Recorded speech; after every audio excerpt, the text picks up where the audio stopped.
vamos falar do livro de Êxodo, capítulo 3, e eu falei de manhã que sempre me alegra o coração, e Deus me confirma as coisas. Essa semana eu tinha 3 mensagens diferentes que eu vinha olhando e preparando, e ontem à noite até às 11 horas, engraçado que uma das visitas, ela disse: Davi, se você pudesse me dar o texto, assim mais ou menos esboço a mensagem, que isso ajudaria na hora que você estiver pregando, que eu quero acompanhar. E a gente fez a tradução para eles de manhã. Eu digo, logo que eu tiver a mensagem eu te dou o texto, né? E 11 horas eu estava com os 3, aí eu voltava para um, voltava para outro, 3, e finalmente eu fui dormir. Eu digo, a mensagem, eu passei a noite pregando na mensagem, né? E aí finalmente quando eu acordei, o que estava no meu coração era o que Deus queria. Quando eu cheguei aqui, eu falei até para o Raif de manhã, quando eu cheguei aqui, como Deus, né, o Espírito Santo, ele trabalha na escolha da mensagem, e ele trabalha na escolha das músicas, e isso significa que as pessoas estão em sintonia com o Espírito Santo, né? Ele faz, nós não falamos sobre isso, defeito meu, e geralmente essas coisas são todas programadas. O pastor tem que ter a mensagem 15 dias antes, né, nas megas de igreja, eu dou pelo menos 7 dias para saber qual é a música que vai ser escolhida. Aqui é tudo pela fé, né? Deus é que tem que compor isso, porque o pastor só consegue decidir a mensagem na noite anterior. É a personalidade que Deus me deu, é o estilo. E hoje então essa mensagem é justamente essa última música. Inclusive nós vamos falar, viu, Raif, no final nós vamos cantar com a nossa oração. Mas é sobre a santidade de Deus e sobre essa questão que nós vemos aqui em Êxodo. Nós vamos conversar um pouquinho, nós vamos ler o texto e vamos comentando esse texto que você conhece muito bem, de Moisés e a sarça ardente. Eu não vou chamar de sarça, porque ninguém usa esse termo. Eu não conheço ninguém. Eu tenho uma sarça lá na frente do meu quintal. Você usa isso? Que nada. Você fala, eu tenho uma arvorezinha. Nem arbusto a gente não fala, né? Que é a outra palavra. É uma arvorezinha, tá? Para crianças saberem que é uma sarça ardente. Eu, quando era criança, eu achava que era assim, algum parente da garça ardente, né? É uma arvorezinha. E na verdade é uma arvorezinha que não tem muita folha, esse tipo específico, chamado na cultura a árvore vassoura, E Moisés pastoreava, capítulo 3 de Êxodo, Moisés pastoreava o rebanho do seu sogro Jetro, um homem de 80 anos e não tinha nada. Você se sente assim às vezes? Você se sente, cara, eu trabalhei, dei um duro, lutei, e o que eu tenho? Estou numa casa alugada, o meu carro é busão, cara, o que está acontecendo na minha vida? Veja só, uma das coisas importantes, às vezes a gente se apega muito com essas coisas, e se a nossa roupa tem um jacarezinho de verdade ou pirata, né? E essas coisas mexe, a gente tem um crocs de verdade ou um crack pirateado, se o nosso tênis é de marca, mas na verdade tudo isso vai passar, tudo isso um dia não vai significar coisa alguma. Então, se Deus escolheu você para ter casa alugada, bom da casa alugada, que quando a coisa está quebrando, você vai e se muda, vai para outro, deixa a bomba lá né? Como eu sei disso, né? Aí o pessoal vai embora, aí eu que vou consertar a casa, E a maioria dos inquilinos são maravilhosos, mas tem uns que geralmente são tem uns de vez em quando que são uma bênção. Parece que eles pegam toda a graxa, né? E o óleo e botam tudo na pia ali, para ver se você sabe desentupir, né?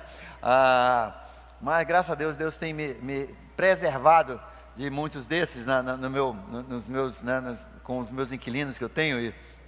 Mas, olha, gente, é o seguinte: se Deus escolheu você para ser um morador itinerante, a vantagem do morador itinerante, além de você esculhambou a casa, me desculpa a palavra, você vai embora, vai para outra, deixa a bomba lá com o dono, não é isso? No máximo vão te cobrar um mês de aluguel, né, pelo reparo. Mas a outra bênção espiritual é que, olha, toda vez que você troca, você tem um novo campo missionário, né? Você primeiro, né, chama aquele pessoal para o sonho de Natal, você evangeliza, chama para um com Deus, aí vai para outra casa, já começa tudo de novo, e Deus chama algumas pessoas para serem itinerantes, missionários itinerantes, e não se frustre com isso, né? Porque você não tem casa própria, ou não tem coisa luxo, ou não tem carro. O que Deus quer, e Deus coloca, olha só, um homem, um gigante como Moisés, não tinha nem rebanho, o rebanho era do sogro. Tem patrão pior do que sogro? Ai. E o sogro era sacerdote de Midian. Um dia, Moisés levou o rebanho para o outro lado do deserto, e chegou a Horebe, o monte de Deus. Deserto. Você está passando por um deserto? Agora veja só, Moisés não somente estava passando por um deserto, estava no deserto, ele estava do outro, ele levou o rebanho para o outro lado do deserto. Desse lado do deserto onde ele ficava realmente, era pertinho de casa, à noite ele voltava para casa, tinha a família dele, tinha o sogro dele, mas dessa vez ele teve que ir em busca de água e capim, ele teve que ir para o outro lado do deserto. E às vezes na nossa vida, Deus nos chama para o outro lado do deserto, e às vezes nós não entendemos por quê. Nós não entendemos por que nós estamos passando por esse deserto financeiro, esse deserto da nossa saúde, deserto de relacionamento. A família parece que está acabando, deserto no nosso trabalho, na nossa empresa, deserto nas nossas emoções. E Deus, às vezes, quando a gente já está nós perdemos o emprego, né? Você já viu como acontece? Você perde o seu emprego, você já está assim, você não sabe mais o que fazer, nessa crise, aí o que acontece? Bate o carro também, é o outro lado do deserto, né? Mas do outro lado do deserto, é onde ficava o monte de Deus. É quando a gente vai bem longe no deserto, e a gente está só, é que aparece o monte de Deus. Deus nos chama para isso, é Deus, e Deus estava chamando Moisés para um encontro no seu monte. Aí ele ia começar o verdadeiro ministério da vida de Moisés, e seriam os seus últimos 40 anos, não os seus primeiros 80. E Deus então o chamou para aquele lado. Ele não sabia, ele tinha ido levar o rebanho para ter pastagem, e achar pastagem, água, mas Deus é que estava chamando ele para o seu monte. Ali o anjo do Senhor lhe apareceu. Isso aqui é uma epifania, é Jesus, onde ele aparece várias vezes, na verdade, no Velho Testamento. E aqui é o próprio Deus, Jesus, que aparece nesse arbusto, nessa árvorezinha aí. Ele apareceu numa chama de fogo que saía do meio da árvorezinha. E Moisés viu, e embora a árvorezinha estivesse em chamas, não era consumido pelo fogo. Uma vez eu me senti o Moisés, eu estava ali no Iranduba, eu fui pescar com uns amigos meus, e era uma noite escura, não tinha luz ali, era nessa época do ano, e a gente desceu assim um barrancão longe, aí tinha tipo um platô assim, a gente andou, e de repente, do nada, uma árvore acendeu, uma árvore média, né? Uma árvore, talvez a altura aqui dessas lamas, toda, parecia assim que estava coberta de luzes de Natal. A gente olhou de longe, viu aquilo ali, a gente deixou o caminho e fomos atrás da árvore, para ver o que era aquilo. Eu já estava tirando até os sapatos, porque, né, é terra santa, né? E por algum motivo ou outro, tinha assim milhões de vagalumes que tinham pousado aí naquela árvore. Eu nunca tinha visto isso antes, nunca vi depois, né? E não tinha celular para tirar foto, para provar para você que a história que eu conto é verdade.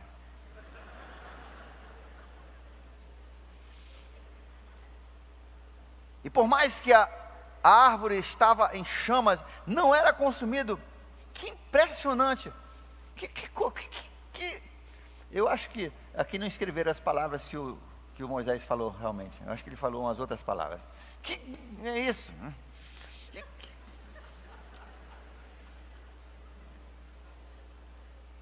pensou ele, por que essa sarça não se queima? Vou ver isso de perto.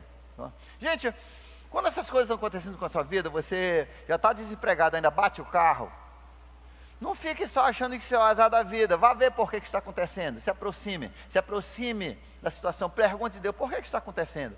Geralmente Deus está querendo que você tenha um encontro com Ele no seu monte. Ele está levando para o outro lado do deserto. E Deus viu, olha, eu gosto dessa parte. Deus viu, e o Senhor viu que Ele estava se aproximando. Estava dando certo o plano de Deus. Deus viu que Ele estava se aproximando para observar. Era esse o plano de Deus. Deus estava tentando chamar a atenção, Deus está tentando chamar a sua atenção, através dessa dificuldade que não é culpa sua, você não sabe nem por que aconteceu,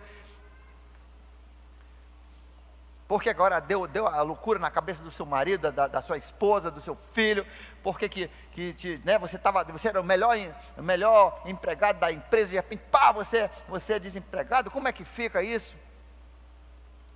Por que deu tudo errado? O Senhor viu que ele se aproximava. Não fuja, se aproxime. Veja, por quê? Porque o Filho de Deus, a Bíblia diz que nada acontece com você que não esteja na permissão de Deus. Tem algum motivo por trás disso. Não é só o acaso. Deus viu ele chegando para observar. Então, do meio da sarça, Deus chamou: Moisés, Moisés. Já pensou? Uau, o susto, né? Mas isso acontece várias vezes na Bíblia. Sabe por que eu gosto desse versículo? Eu amo esse versículo. Você diz, Moisés, mas não fala nem de Jesus. Sabe por que eu gosto desse versículo? Esse versículo me diz que Deus sabe meu nome também. Ele disse Samuel, Samuel. Disse 6 vezes Samuel, Samuel, né? Aliás, 8 vezes. Deus me conhece por nome. O mesmo nome que Deus escreveu lá no livro da vida e determinou como eu seria, a minha altura, a cor da minha pele, a cor dos meus olhos. Deus me colocou o nome, Deus me chama, Deus me conhece por nome. Eu sou especial para Deus, Deus me conhece por nome, Deus se interessa em mim por nome. Eu não sou um fruto do acaso, eu não sou um fruto da evolução, eu não sou fruto de duas pessoas que nem me queriam. Eu sou um fruto de Deus, que havia escrito meu nome no livro da vida, como ele escreveu de Moisés, e ele tinha uma missão para Moisés, mas primeiro ele queria que Moisés conhecesse ele, no seu monte. E quando você ouve Deus falar o seu nome, né? Eli, Eli, qual é a resposta certa? Eis-me aqui, né? Aliás, isso aí todos os jovens têm, toda vez que a gente fala qualquer coisa, eis-me aqui, eis-me aqui. Não sei se é verdade, mas que falam, pelo menos de boca para fora, é santo, santo, santo, né? Eis-me aqui, eis-me aqui. E eu creio nisso, é por isso que nossa igreja é abençoada. Eis-me aqui, é essa atitude, eis-me aqui. Quando Deus chamou Isaías, quem vai? Eis-me aqui. Ezequiel, quem vai? Eis-me aqui, eis-me aqui. Maria, eis-me aqui, tua serva. Eis-me aqui. Essa é a resposta certa. Quando Deus chamar o teu nome, eis-me aqui. E veja só, Deus chamou ele aonde? No outro lado do deserto, com coisas que não batiam, coisas que não pareciam ser lógicos. Mas a resposta ainda é: eis-me aqui. Então Deus disse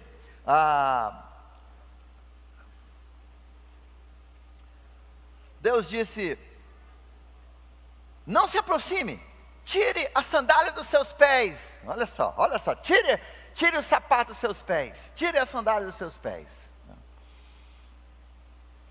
E nós vamos concentrar um pouco nessa parte aí. Tire a sandália dos seus pés. Por que Deus queria que ele tirasse as sandálias dos seus pés? Hoje eu quero apresentar 4 significados dessa ordem de Deus: tire as sandálias dos seus pés.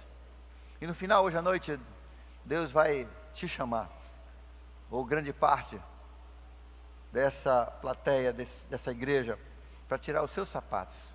Tire os seus sapatos. O que significa tirar os sapatos? Primeiro, tirar os sapatos é é sinal de submissão. Que você está debaixo da autoridade, do teto de outra pessoa.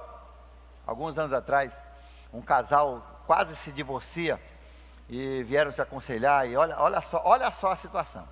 Ela era muito super educada e tinha sido criado com assim, era uma família um pouco humilde, e então sempre que ela chegava numa casa, ela tirava a sandália, tirava o sapato na porta e entrava descalço para não sujar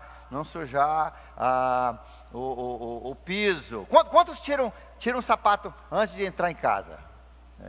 A mãe de vocês é feroz mesmo, né? Olha só, né?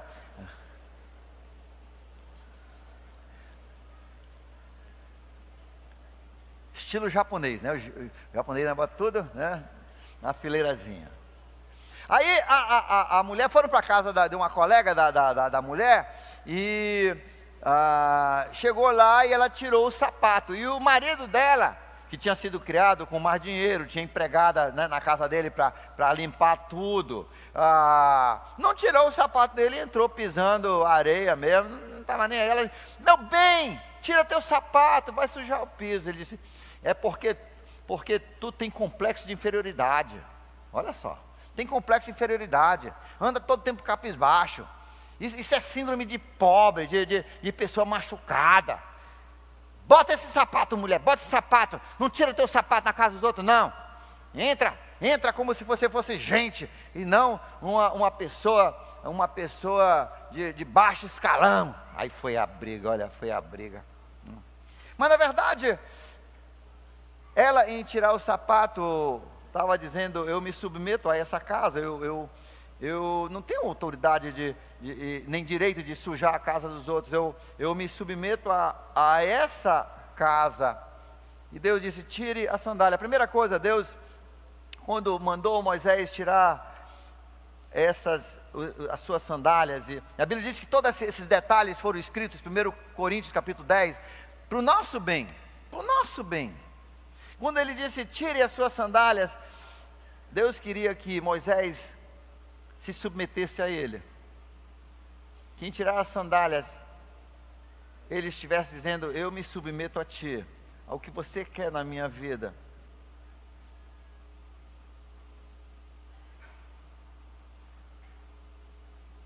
Segunda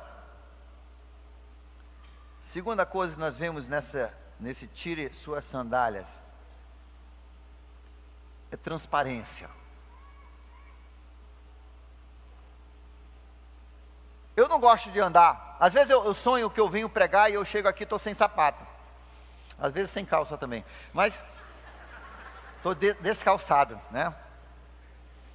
É horrível. Geralmente eu estou ali naquela porta ali esperando, e a mensagem já vão, o Raif já vai dizer: agora o pastor Davi, e eu estou ali e eu esqueci a calça, ou então o sapato, eu estou ali tentando achar, e você acha que Augusto ou Moisés está por ali nessa hora? Não está ninguém.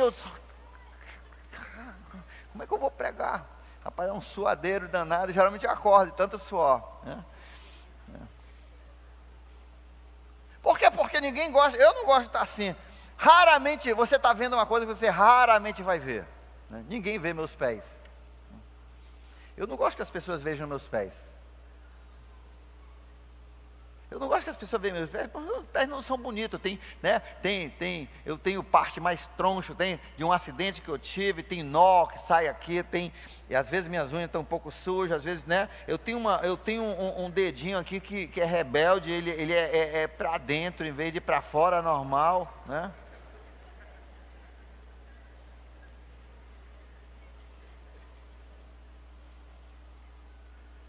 Tem um filme fantástico da Sophia Loren, um dos filmes famosos dela, onde ela, depois, pós-guerra, ali, muito pobre, na Itália, e ela vê um jovem rico e muito bonito,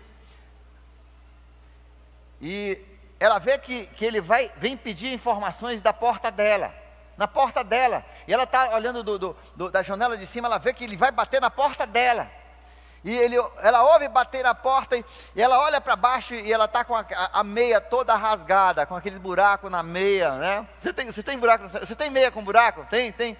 Aí ela não quer, aí como é que ela vai chegar? Vai parecer uma pobretona, né? Aí ela pega e antes de atender a porta, aí ela pega a meia. Você sabe fazer, não sabe? Você puxa a meia um pouquinho e vira e bota aqui entre o dedão e o segundo, né? Aí você aperta, aí você anda com ele apertado, aí ela vai até a porta, para ele não ver os pés dela, não ver a pobreza dela. Segunda coisa, Deus nos chama para nos descalçarmos, porque Ele quer transparência. Deus já sabe como eu sou. Deus sabe tudo de como eu sou. Mas Deus entende que eu só vou encontrá-lo no santo monte, eu só vou conhecer Deus de verdade. Deus só vai poder derramar sua bênção sobre mim quando eu for transparente com Ele. E eu abrir para Ele meu coração e disser: Deus, eu tenho brechas na minha alma, eu tenho dificuldades, Senhor, essa semana alguém chegou, semana passada alguém disse: pastor, eu sou crente há tantos anos, eu tenho problema com prostituição. Outro falou: pastor, você não sabe, eu tenho problema com pornografia. Hoje mesmo, alguém chegou e disse: pastor, eu tenho problema com prostituição. Toda a minha vida eu tive isso, desde a minha infância. Outro chegou e disse: pastor, eu tenho problema com drogas. Eu detesto as drogas, mas eu não consigo me livrar. Esse é o início do seu livramento. Enquanto me calei, não confessei, não progredi. E Deus quer que você se descalce perante o Senhor, para dizer: Senhor, eu estou aqui, você me vê, e eu sei como é que você me vê, eu tenho coisa ruim, eu tenho dificuldade, eu tenho monstros na minha vida, eu tenho dificuldades, tem áreas que é difícil vencer. Deus quer que você e eu sejamos transparentes, que a gente tire as máscaras. Primeiro, submissão. Segundo, transparência. Terceiro, Deus não quer nada entre você e Ele. Quando você pisa descalço, inclusive tem umas teorias que você precisa sempre pisar descalço de vez em quando, toda semana, para equilibrar os elétrons do seu corpo, né, com a terra. Não sei se você já leu sobre isso, e faz bem você pisar. E por quê? Porque nosso corpo ele fica isolado pela borracha. Todo eletricista sabe disso. Eu aprendi isso com 8 anos. Não? O meu irmão tinha um irmão que era metido a ser eletricista, né? E eu ouvi ele falando com outro irmão, ensinando o outro irmão, né? Um tinha 11, o outro tinha 10 e eu tinha 8. E eu só tentando aprender, né, com os sábios. E ele falando: olha, é o seguinte, você não precisa se preocupar, se você pegar só um fio, não dá choque. É quando você pega nos dois que dá choque. Pega só não dá choque. Agora ele esqueceu de falar para mim que você tem que estar calçado com borracha, entendeu? Ou se ele falou, eu não ouvi a segunda parte da aula. Aí um dia alguém tinha quebrado uma tomada, né? Botaram o plug na tomada e quando puxou, aí ficou o pino. Ficou o pino dentro da tomada, um pino, o outro saiu. E deixaram lá, ninguém queria tirar. Aí eu cheguei com meus 8 anos, agora super entendido sobre eletricidade. O piso até hoje eu me lembro, era que nem esse, assim, daquele cimento queimado assim. Chega meu pé chega a fazer um contato perfeito, né? E com um pouquinho de suor, né? Não havia nada entre eu e a terra, né? E eu cheguei, olha só, gente, vocês estão com medo disso? Quase eu morro colado no chão. Eu me tornei um fio elétrico com perfeita condução de energia.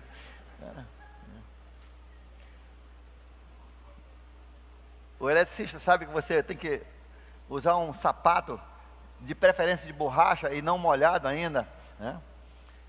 Porque isso isola você. Não deixa a corrente passar por você. Deus diz para mim e para você: tire suas sandálias, porque Deus não quer nada entre você e Ele. Deus quer que você seja um conduíte, você seja um fio, um cabo, que leva a mensagem, o amor, o carinho, a bênção, a unção dEle para as outras pessoas. Você é um transmissor e você não pode ter nada quando você tem qualquer coisa ali, impede. Essa semana, na noite que eu fui pegar meus visitantes, fazia uns 3 dias que eu não tinha dado partida na picape. A gente precisou levar os 2 carros para pegar as bagagens e já estava em cima da hora, o avião já tinha pousado e eu sabia que como ele era um turista, eles iam sair rápido, mas não tão rápido quando eles saíram, né? Aí eu entrei no carro e a Penélope deu, vum, né, o carro dela deu. Mas eu tinha tirado, quando eu viajei de uma vez, eu tinha tirado o cabo e quando eu voltei, eu estava na hora que eu precisei sair, eu só fiz botar o cabo novo e bati um pouquinho, não apertei com alicate, né, que eu estava sem alicate. Aí nisso começou a aparecer aquela crostazinha branca, né, como aquele que está lá no seu carro, aquela crostazinha branca, aquela poeirazinha branca, vai. E quando eu dei a partida, foi tec, tec, tec, tec, tec, tec, tec, tec. Ô, barulho horrível você ouvir no carro automático, né? Que aí nem no empurrão. Tec, tec, tec, tec, tec, tec. Aí eu fui, levantei o capô, olhei, chega tava neve, tava uma bola de neve em cima do polo, né? Ali do polo da bateria. Aí eu falei: Penny, rapidinho, pega um vinagre. Você sabe, vinagre acaba com ele. Aí eu derramei o vinagre, ele derrete todinho, desaparece, limpei. Aí dei uma apertada. Vrum. Às vezes na nossa vida, as pequenas coisas que a gente não vai confessando, as pequenas coisas que a gente vai deixando acumular na nossa alma, na nossa memória, no nosso pensamento, na nossa câmara de imaginações, fantasias, começa a acumular de pouquinho, e quando você menos pensa, você não é mais um conduíte de Deus, você se isola de Deus. Deus não fala mais com você, Deus não responde mais suas orações. Você ficou isolado de Deus. Então, Deus diz para Moisés: tire suas sandálias, porque Deus não quer nada entre você e Ele. Deus quer que você e Ele sejam um. Jesus ora isso, pede isso em João capítulo 17. Minha oração é que eles sejam um conosco, como eu sou contigo, ó Pai, que eles sejam conosco. Eu em ti, eles em mim, nós neles. Nada interferindo com a passagem da vida de Deus, da força de Deus, da unção de Deus, da bênção de Deus, da mensagem de Deus em nossas vidas. 0 pecado. Deus quer santidade em nossas vidas. E a Bíblia diz que algumas das coisas que atrapalham, que criam essas crostas que nos isolam, são as seguintes. Abra comigo, vire agora na sua Bíblia, no livro de 1 Coríntios capítulo 10. 1 Coríntios capítulo 10. Ele repete quase igualzinho essa passagem em Hebreus também, mas nós vamos ler em Hebreus, em Coríntios, 1 Coríntios capítulo 10, versos 1 a 12. 1 Coríntios 10, de 1 a 12. Porque não quero, irmãos, que vocês ignorem, que vocês sejam ignorantes do fato de que todos os nossos antepassados estiveram debaixo da nuvem e todos passaram também pelo mar vermelho. Em Moisés, todos eles foram batizados na nuvem e no mar. Olha só a semelhança de nós recebermos o Espírito Santo, de sermos ungidos pelo Espírito Santo e por sermos batizados nas águas, batizados em Jesus. Mas todos eles comeram do mesmo alimento espiritual, do pão do céu, né? E beberam da mesma bebida espiritual, o vinho do sangue, no nosso caso, pois bebiam da rocha espiritual que os acompanhava, e essa rocha era Cristo. Contudo, Deus não se agradou da maioria deles, por isso seus corpos ficaram espalhados pelo deserto. Um dos medos que eu tenho na minha vida, eu tenho medo que algum dia Deus me coloque no banco de reserva. Eu não gosto de banco de reserva. A Bíblia diz que aqui essas pessoas, né, caminharam 40 anos e Deus deixou eles desperdiçarem suas vidas, nunca cumpriram a missão que Deus queria, nunca viram as bênçãos, as suas vidas foram jogadas fora no deserto, porque Deus não se agradou deles. Eu não quero que minha vida... Sim, chegaram no céu, isso não tem nada a ver com a salvação, chegaram no céu, mas Paulo diz assim, chegaram no céu sem uma obra, sem nada, a vida foi apenas uma perda de tempo aqui na terra, não fizeram nada com as suas vidas. E eu entendi, e agora eu quero falar um pouquinho sobre você que já tem 10, 15 anos de crente, para mim que tenho mais de 50 anos de crente. Às vezes nós, no nosso tempo, muito tempo de Cristo, a gente acha que essas tentações não vêm mais e que a gente está firme. E aqui nessa passagem diz, por isso, cuidado você que está de pé para que você não caia. Moisés era um homem de firmeza, um homem de conquista, um homem de milagres, e ele, 40 anos ele aturou tudo aquilo, e foi um homem assim, milagreiro, e grandes conquistas, derrotou nações,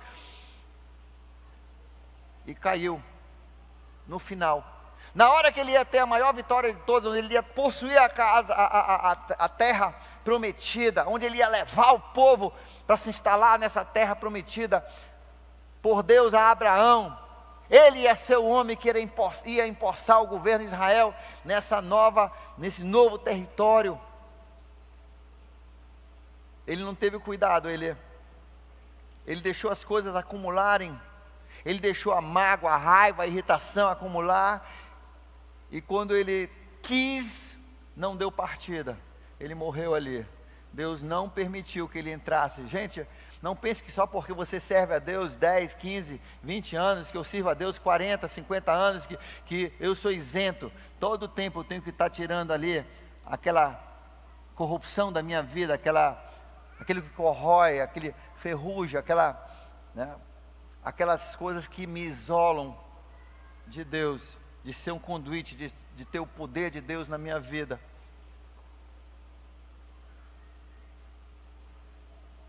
Aí ele continua falando de algumas coisas que isolam você de Deus. Olha só, essas coisas ocorreram como exemplos para nós, para que não desejemos coisas más, cobicemos coisas más, né? Não cobice coisas más, como eles fizeram. Não sejam idólatras. Não sejam idólatras. Quem é o concorrente? Quem é o maior concorrente de Jesus na sua vida? Às vezes eu sei que tem irmãos que, se o time deles for cair, eles são de um certo culto, e se de repente o time deles vai jogar naquele mesmo horário, eles pensam assim, poxa, ainda bem que tem 3 cultos, eu vou em um dos cultos da outra semana. Aliás, eu vou para 2 cultos para compensar que hoje eu não vou. Isso é um ídolo.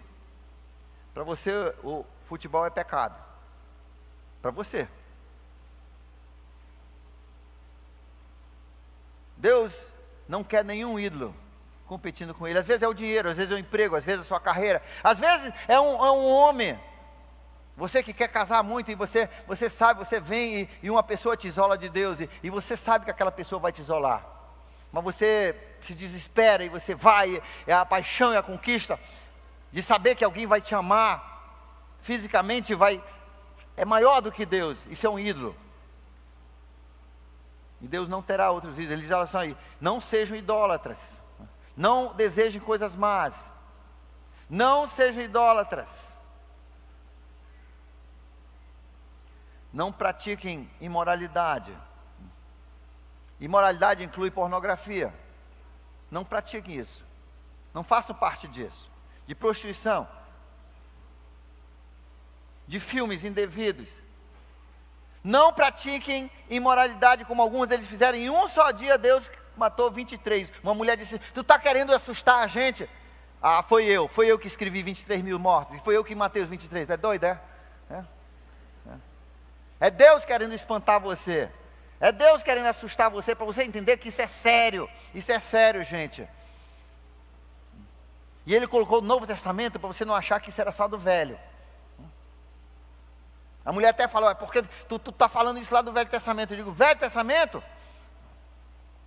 Isso está em 1 Coríntios, e ainda aconteceram e foram escritos para que nós, nos últimos tempos, saibamos a vontade de Deus, que a gente saiba que Deus não se agrada dessas coisas. Outra coisa, ele diz, não devemos pôr o Senhor à prova, como alguns deles fizeram, e foram mortos por serpentes. De faltar confiança no Senhor, tentar dar, alguém falou outro dia, disse assim, eu deixei tudo na mão de Deus. Aí eu digo, deixou mesmo, né? Deixou mesmo. Tinha aprontado tudinho, tinha feito toda a armação, todinha. Aí ainda abriu a boca para dizer, eu deixei tudo na mão de Deus. Eu digo, você não deixou foi nada na mão de Deus. Você fez foi tudo, você armou tudo.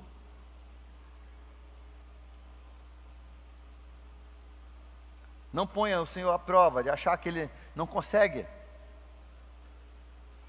fazer o que Ele disse que ia fazer. Não ponha o Senhor à prova em querer andar no limite do pecado e achar que você não vai cair. Porque às vezes Deus tira a mão só para ver o que vai acontecer. A Bíblia tem N exemplos disso. Não ponha o Senhor à prova, como alguns deles fizeram e foram mortos por serpentes. E não se queixem. Semana passada nós falamos sobre isso. Não se queixem. Filhos, não foi? Falei? Não queixem, não se queixem, não reclamam. Deus não gosta disso. Não sei por que Deus não gosta disso. É tão gostoso a gente reclamar. Mas Deus detesta isso. Deus não quer isso nos filhos, não quer nas mulheres, não quer nos homens, não quer nos jovens. Não se queixem, como alguns deles se queixaram e foram mortos por um anjo destruidor. E essas coisas aconteceram a eles como exemplos e foram escritas como advertência para nós sobre quem tem chegado ao final dos tempos. Assim, aquele que julga está firme, cuide-se para que não caia. Cuide-se para que não caia. Então, a terceira coisa, Deus mandou Moisés tirar as suas sandálias porque Ele não queria nenhum isolamento, nada entre Ele e nós, entre Ele e você. Deus quer que você tenha um contato pleno, abundante, completo com Ele. Finalmente, o quarto. Deus mandou Moisés tirar suas sandálias, e Ele nos fala isso no livro de Hebreus, capítulo 12, verso 14. Ele diz, cuidado, né? Sem santidade ninguém vai ver Deus. Sem santidade ninguém vai ver Deus. Sem santidade, sem pureza de vida, ninguém vai ver Deus. Você perde o foco de Deus, você não vê mais Deus. Deus não te atende mais. Mas diz, cuidado para que ninguém pise o sangue de Jesus. Não profane, não trate como comum o sangue de Jesus. Inclusive ele diz assim, se no Monte Sinai eles morriam por tocar o monte, imagine o que acontecerá daqueles que pisarem o sangue de Jesus na sua igreja. Não despreze, não haja com desdém, não haja com desprezo o sangue de Jesus.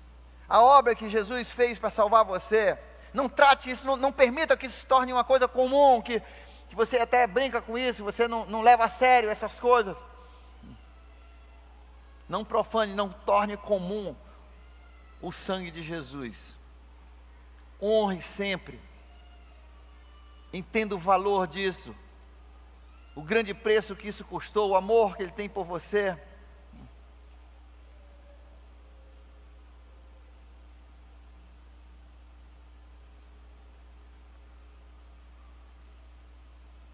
Hoje à noite eu vou convidar você a ficar de pé.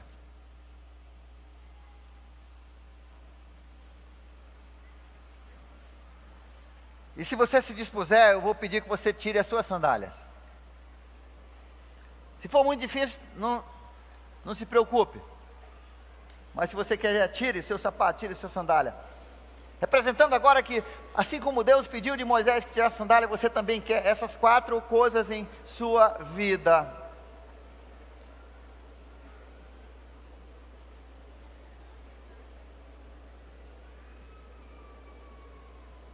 E agora em espírito de oração, eu quero que você converse com Deus. Vamos começar pela primeira coisa. Deus, converse com Deus. Eu quero renovar o meu voto de submissão a Ti. Senhor, eu quero dizer, Tu és o chefe, eu sou o peão. Tu és o Senhor, eu sou o escravo, eu sou o servo. Tu és o rei, eu sou o súdito. Tu és o pai, eu sou o filho. Renove a sua consideração de submissão ao Senhor. Deus, me ajude a me submeter. Às vezes meu coração rebelde se volta contra isso, mas quando isso acontece, eu não vou encontrar Deus no seu santo monte. Eu vou ter que passar mais tempo no outro lado do deserto.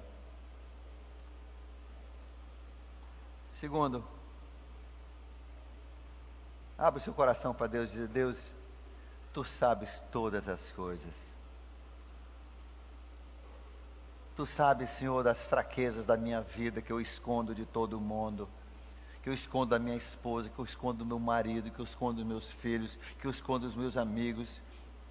Tu sabes dessas coisas da minha vida, Senhor, e hoje eu confesso essas brechas, essas fraquezas a Ti.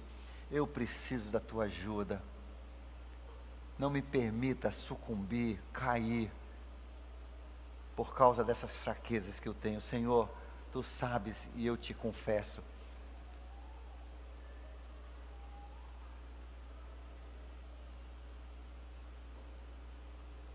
Terceiro, durante essa mensagem, Deus conversou com algumas pessoas aqui, o Espírito Santo tocou em você, e quando nós falamos de coisas que estão isolando você de Deus, que estão atrapalhando passar a corrente de Deus na sua vida, Deus cutucou e veio e trouxe para a sua mente, e está nesse momento trazendo para a sua mente, e é hora de você dizer: Deus, eu quero jogar um vinagre sobre isso, eu quero limpar isso, eu quero tirar essa sujeira, eu quero tirar essas coisas do meu pensamento que te atrapalham, essas coisas das minhas atitudes, essas mágoas, essas fantasias, esses pecados, esses maus pensamentos, essas atitudes erradas, Senhor, eu quero tirar, Senhor, tire de mim essas coisas que atrapalham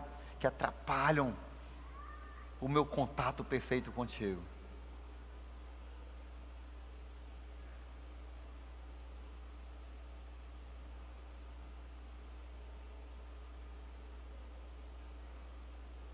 E finalmente,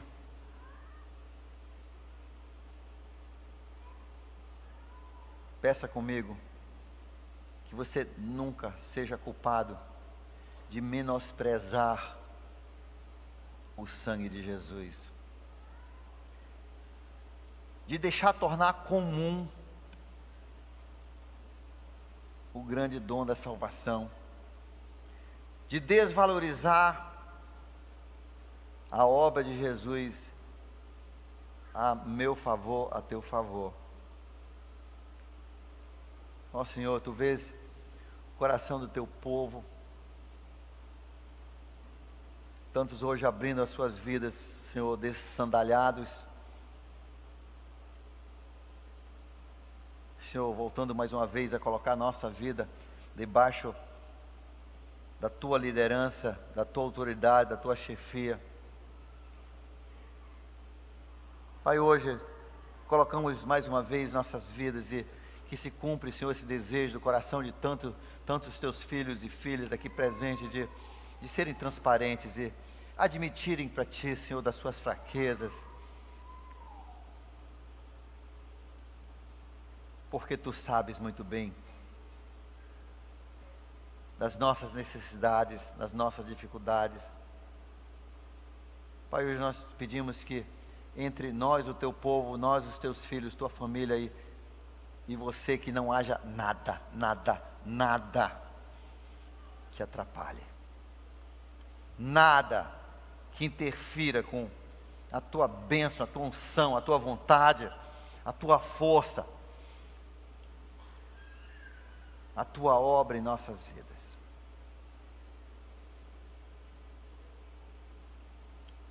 E Senhor, finalmente, não permita nunca que a gente pise o sangue do Teu Filho embaixo dos nossos pés. Que nunca hajamos com desprezo ou desapego a essa tão grandiosa obra e privilégio de sermos teus filhos. Talvez hoje à noite você nunca entregou a sua vida à chefia de Jesus. Talvez tudo isso aqui é novidade para você. Hoje a Bíblia diz que se você se humilhar perante o Senhor, crendo no que Jesus fez por você, você será salvo. Hoje à noite mesmo, você se torna filho, seus pecados serão perdoados. E o sangue de Jesus te purificará de todo o seu pecado. E você subirá ao monte do Senhor.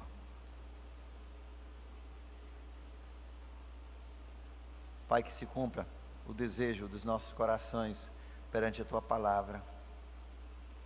E com nossa oração final, nós vamos cantar a nossa música, a última música antes da mensagem. Em espírito de oração. Santo, Santo, Santo, Todo-Poderoso, que e há de vir. Criação eu canto louvores ao Rei. És tudo para mim, eu te adorarei. Santo, Santo, Deus Todo-Poderoso, eres e há de vir. Com a criação eu canto louvores ao Rei dos Reis. És tudo para mim, eu te adorarei.